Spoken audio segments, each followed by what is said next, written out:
xibaar yu wér te wóor ca tàng-tàng ba abonnez-vous pour ngeen di mën di jot suñuy vidéo. dal leen ak jàmm seen chaîne bi di Buzz 221 HD en 2017 ci procès bu doon jaar ci diggante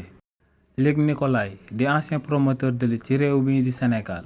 ak Bertrand Tulli mi nga xam ne moom moo nekkoon directeur ci hôtel bi di Palmarin Beach. ci li ni mel dañu jëloon ay daan yu métti tegoon ko ci ndodd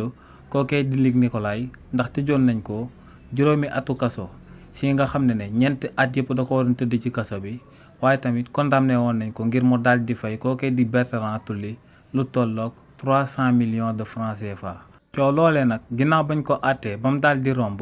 am na lu bees lu yees lu ci daal di amaat si li ni mel ngir daal di fàttali coow li nga xam ne dafa jaaroon ci diggante Luc Nicolaï ak Bertrand Tulli moo ngi amee woon ci hôtel Palmarin Beach te lu ko sababoon moom mooy que ne Luc Nicolaï waa DIC dañoo njortoon que ne dafa daal di bokk ci akub réseau de trafic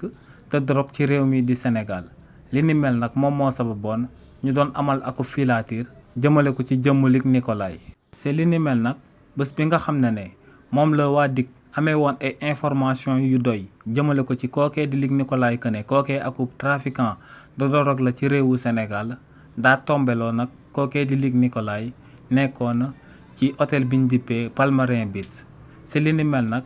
kii di Luc Nicolaï ginnaaw ba mu yëgee que ne waa DIC dañuy amal akub intervention jëmale ko ci jëmmam ngir daal di koy jàpp daa jëloon drogue bu mu yore woon moom ak benn gardien bu nekkoon foofee ca hôtel Palmarin Beach daal di koy dugal daal di koy nëbbu ci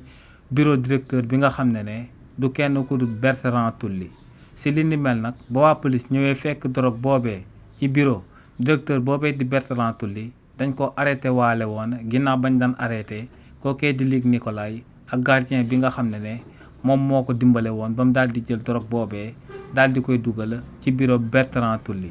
li ni mel nag moom moo sababoon kookee di Bertrand Tulli daal di porter plainte jëmale ko ci jëmu kookee di Luc Nicolaï. si li ni mel nag enquête yi ñu amaloon ñoom ñoo findaloon que ne kookee di Luc Nicolaï ak gardien bi rek ñoom ñoo dugaloon drogue bi ci bureau Bertrand Tulli waaye kookee laalewu ci waaye taxewut ci mbiru drogue boobee. si mbir moomee nag gannaaw ba juge bi jëlee ndogal daal di daan kookee di Luc Nicolaï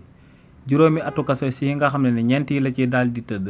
ak 300 millions yu mu waroon a jébbal kookee di Bertrand Tulli. ginnaaw ba kookee di Luc Nicolaï génnee kaso daa xamaloon kookee di Bertrand Tulli que ne amut xaalis bi nga xam ne moom la war a daal di fay kookee. li ni mel nag moom moo sababoon kookee di Bertrand Tulli toppaatoon ci yoon Luc Nicolaï ngir mu daal di koy fay 300 millions yam yooyee. c'est li ni mel nag ginnaaw bañ toppaatee kookee di Luc Nicolaï daal di nañuy saisir benn immeuble am bu mu moomoon te ginnaaw bañ xaymaa lu muy jar moo ngi toll ci 59 millions de francs CFA. c'est li ni mel nag ci chambre des contentieux bi nga xam ne moom moo daal di nekk ci biir tribunal ba ca Mbour ñooñee daal di nañuy xamle que ne le 20 avril bi ñu jëm immeuble boobee ñu saisir te kii di Luc Nicolaï daal di koy moom dinañ ko daal di amal ak vente aux enchères jëmale ko ci kawam te lépp luñ fa daal di récolter dinañ ko jël daal di koy jébbal kookee di Bertrand Tulli ngir daal di koy dàmp ci 300 millions yi nga xam ne kii di Luc Nicolaï war na ko jébbal ginnaaw ba ko yoonu réewu Sénégal